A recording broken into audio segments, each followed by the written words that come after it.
Assalamualaikum warahmatullahi wabarakatuh. A'udzubillahi minasyaitonirrajim. Bismillahirrahmanirrahim.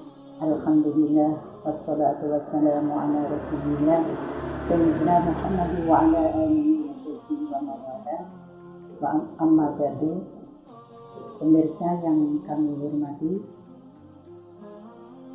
pagi ini kita merasa bersyukur masih diberi kesehatan oleh Allah, sehingga dapat menghirup udara dengan segar, dapat menikmati nafas yang berjalan dengan lancar, dan bisa menikmati dengan menjalankan ibadah sehari-hari. Amin.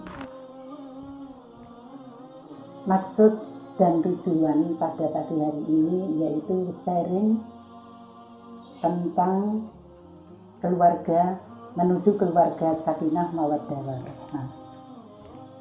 Sebelum membina rumah tangga atau menuju rumah tangga bahagia, kita harus menata hati. Pertama, apa maksud dan tujuan kita untuk menjalankan sunnah Rasul, yaitu mengenai pernikahan. Sesuai dengan hadis Rasul bahwa nikah adalah sunnah. An-nikahu sunnati faman raghaba an sunnati falaysa minni. Nikah adalah sunatku, barang siapa yang menjalankan sunnahku maka berarti umatku. Juga dianjurkan oleh Rasul dalam hadis lain diterangkan, ya ma'syaras sadaq man istata'a minkumul ba'ata wa yatazawwaj. Ya para pemuda dan pemudi, man istata'a, apabila engkau mampu, minkum di antara kalian, fal yatazawwaj, maka nikahlah atau berumah tangga. Faman lam yastati, ya ma'syaras sadaq man istata'a minkumul ba'ata falyatazawwaj. Kenapa kok disuruh nikah oleh Rasul? Fa innahu aghaddu lil basar. Karena nikah adalah untuk melindungi, memelihara dari kemaksiatan mata. Wa ahsanu lil farji, yaitu untuk menjaga kedua kemaluan kita. Tapi apabila tidak mampu, faman lam yastati, apabila tidak mampu, fa alaihi bisaumi, di antara kita maka berpuasa. Jadi gini dijelaskan dalam hadis, artinya yaitu pemuda-pemudi yang mampu dan sudah punya hasrat untuk menjalankan nikah, maka disuruh nikah dengan tujuan supaya bisa menjaga dari maksiat mata dan dari maksiat dari farji, yaitu untuk perzinahan. Apabila tidak mampu, ya berpuasa. Itulah hadis Rasul yang harus kita terapkan. Nah, nanti kalau sudah mampu, apa tujuan dari pernikahan itu? Tujuan dari pernikahan adalah untuk ibadah. Nah, dengan tujuan untuk ibadah, maka kedua mempelai harus mempunyai tanggung jawab. Hak suami atau kewajiban suami terhadap istrinya dan kewajiban istrinya terhadap suami. Nah, menuju rumah tangga yang bahagia itu bagaimana? Satu di antaranya saling menghormati. Jadi suami istri itu harus menghormati. Oh, ini suami saya dalam keadaan kelelahan dari kerja, kita harus menghormati, melayani dengan baik. Tidak harus suami datang ada masalah langsung diutarakan di muka suami. Kita harus menjaga. Dan suami juga gitu. Yang kedua harus menjaga rahasia. Kedua belah pihak. Kenapa? Rahasia itu tidak boleh dibicarakan meskipun dalam keadaan apapun. Jadi harus kita jaga, menjaga kehormatan, termasuk menjaga kehormatan rahasia itu.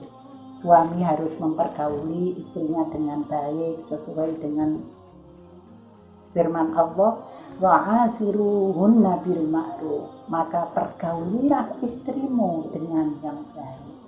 dengan kasih sayang dan saling menjalankan kesabaran dan saling mengingatkan dalam kebenaran. Watawasau bil haqqi watawasau bis sabr.